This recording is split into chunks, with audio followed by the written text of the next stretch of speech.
communication team. Stick and stay right here. The show is important. We're streaming live and rocking wide on www.modernghana.com online, radiobox.com. I'm going for a break. When I'm back, politics with a politician. Bakuma sana simo, ayeye nyunyo minyakupo. Kemelina sona minsake, yes, you silent them. They don't know how I made it. God, you have answered my prayers. Eradimo, was it in you? Why in you? Oh, Yemenina Sumama minsake, Eradimo, was it in you? Why in you? Oh, you have answered my prayers. Eradimo.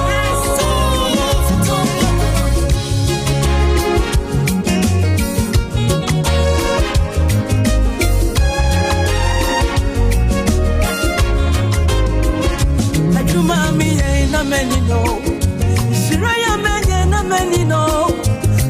Repina can yet you want to know.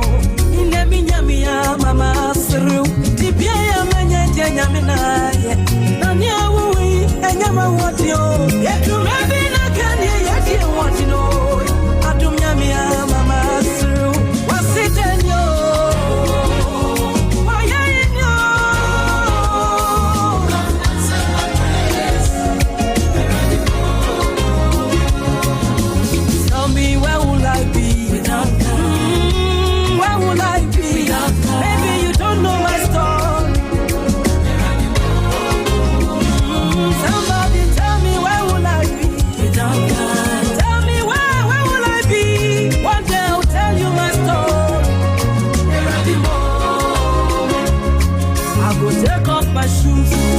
My toes, that's how I got down.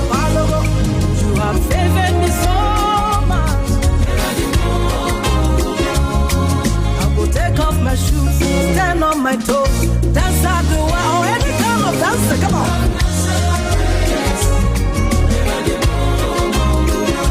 What's it in you? Why are you in you? Yemenina sona inside you. Apollo Radio. Straight up. You have answered my prayers. Silence my enemies. You put a smile on my face, oh God, you have answered my prayers. Silent them, yes, you silent them. They don't know how.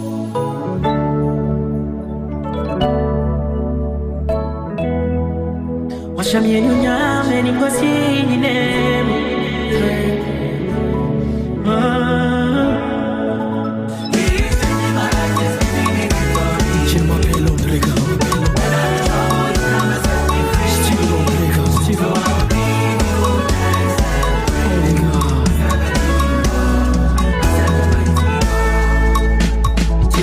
Yo biampano na ufayo.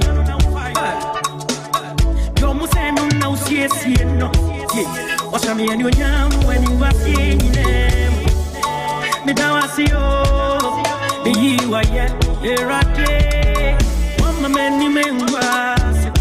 Make you want to that call. Make you a go. Oh, Mama, what do you want to seeing them? So, all my thanks and praises. Me the man go on. He is changing my history.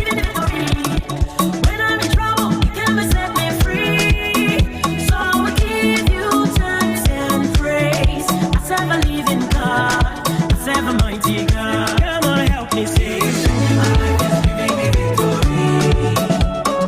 When I'm in trouble, you come and set me free. So I will give you thanks and praise. Serve a living God, serve a mighty God. It's room around the need, that's what's on.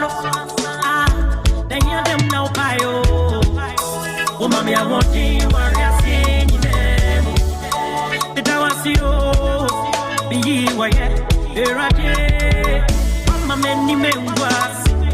Straight up. Apollo Radio. Straight up.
so welcome back from the break. The show is in Patem with Papa Law Perfect. Don't forget, we're streaming live and rocking wide on www.modernghana.com, online radiobox.com. The time is exactly 3:04 p.m. in the studios of Papa Law Radio. Don't forget, we're streaming live on www.modernghana.com, online radiobox.com. I have Honorable Papa Law Perfect. All right, Honorable, afternoon. Yes, sir. Afternoon. How are you doing? Good. Though. We bless God. How is the Ashanti region? How's the weather, the atmosphere? Are you already experiencing rains?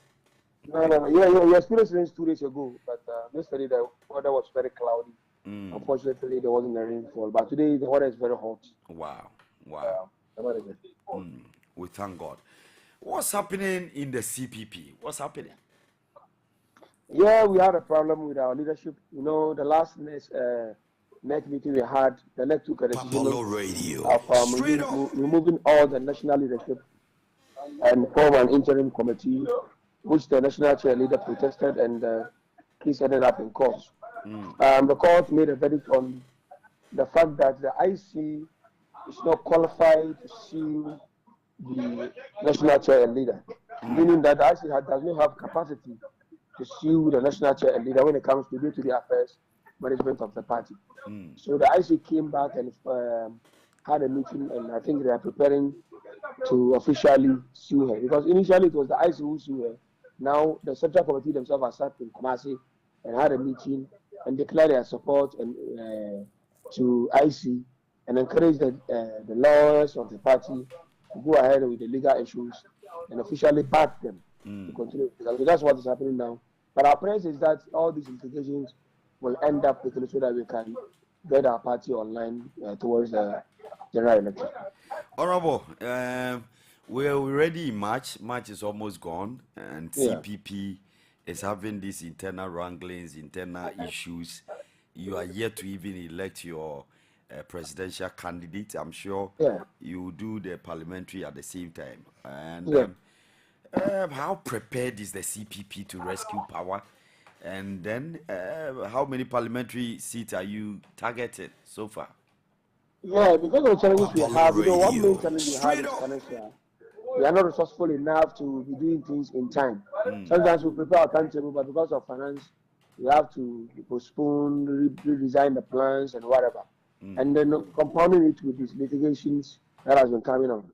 So we are looking at first getting out of litigations, and then make sure that by the middle of this year, which is June, July, we complete with the constituency and regional and national leadership. And possibly by September, by early, maybe October or September, we can get our flag bearer so that we'll be able to meet the date for filing with the EC. And then we can move on. And our mission was that we are targeting some areas. We cannot file all the MPs for now because we cannot raise 10,000 for 275 constituencies, which is around 2.7 million Ghana cedis. It's very difficult for the party to raise this fund at this moment. But we are planning to strategically pick some areas that we think we have upper hands there, so that at least at the end of the day, we can get some representation in Parliament to make us look more political party than we are today. So you may likely to file maybe a little more than 70 MPs, which we think they can make more than, if possible, we can make more than 50% of that, meaning we can get about 35 to 40 seats from these MPs. And that will make us have a fairly representation in Parliament, which we can use as a platform to showcase what CPP can do when given the opportunity to rule.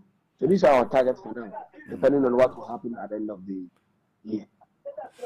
I see it as a protracted, issue in the CPP. This is not the first time you guys have had court cases and all that.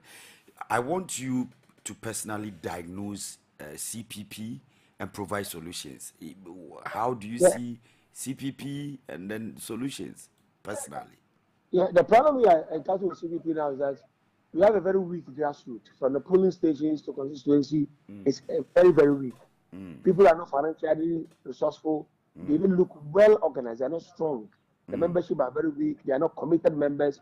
People just join in because they want to be delegate and get some 150 cities during the regional congresses and national congresses. People who are there are little, they're less elite. and the people can easily be influenced with some peanuts. You understand me? Unlike our opponents who have educated people well, and that people, officers, workers who can stand on their own to feed themselves. We have people who cannot even pay a 1 cedi due every month. 1 cedi you cannot pay every month. If you ask the constitution to even raise 50 cedis for a month, you can't raise it. So we have a very weak leadership at the grassroots. That gave birth to a weak leadership at the regional level, and which lead to getting a weaker leadership at the national. Because all these people cannot elect people who are competent enough, because they are following those who can give them something to put in their mouth. And above all, we are also giving leadership who are not much resourceful. If I look at the leadership of CDP today, how many of them are resourceful? How many of CDP people can say, I'm donating 10 million Ghana cedis or injecting 10 million Ghana cedis towards organizing CDP? No, none of them. The little I can see coming is from Green Streets, who have been supporting financially, little by little, 20,000 here, 50,000 there, and stuff. How many of them can do so? So always it's a one-man show, the higher bidder, the winner. The party itself doesn't have money. If you have a party that people are paying dues, people are well organized, people are well resourceful, and the grassroots, people are well educated, people of high integrity, people who are presentable. You understand me? Well educated, you can't just deceive them with your common grammar. These people will elect good leadership at the presidency level. They will push for good leadership at the national level, and that can give birth to good leadership at the national level.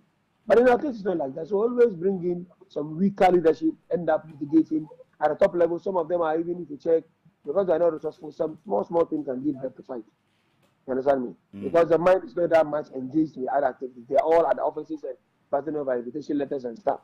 But if you can get resourceful people, well-organized people who can inject money, the party itself can raise funds, the party is attractive, the CSOs and others are supporting us, the party can drive its program without anyone's support, and then the party followers can be enforced. But this time around, it is one person show. The one who pays, he takes how the party moves. That is what is giving birth to all these protracted institutions that we have. Amazing. Honorable, so the other school of thought who of the view that one of your greatest assets at the time, when you guys were able to revamp and revive the spirit of the Nkrumahs, was when Dr. Kwesi was with you. Do you see any regret after his leaving or exit? Kwesi exit was one of the grievous mistakes NCPP ever had and the South Republic. He shouldn't have been allowed to exit, because Kwesi, under his stewardship as a leader of the party, he has been able to organize the grassroots very well. By that time, I was the regional education secretary for our party, and coincidentally, I was part of the organization team in the region. And I can tell you, every constituency is well organized. Radio. Straight up. And nurses who are executive members. You go to a meeting at the constituency level, you can see that these are elite group. People of decent mind. People are very decent. You talk to people, they know what they are doing. People who are all organized. You go to a meeting and say, let's do silver collection. And you see a consensus executive are giving 20 cities, 50 cities. So I mean that while Indum was doing that, Samia also joined. And before Samia, the party would look organized. That was the day we had Professor Dele, the Ladina Landers, Dr. Okol, the Indums, Dr. Abu Sakaras. That's right. The big men, Professor Akosa and Co. We used to have, we have segregated them into all the ministries. You have those in charge of Madrid, those in charge of health, those in charge of finance. Whenever there's an issue of the state, they come and meet it. In fact, during the debate 2012, I really enjoyed Mr. Abu Sakara so much. Issue concerning finance, an issue concerning agri, an issue concerning, because we have expertise in that area with the party. Very elite people of standard education. Samia came in within 6 months to 1 year. She was able to win as MP. And then things begin to fall when Samia took up the leadership to become chair and leader of the party. That is why, because of the inexperience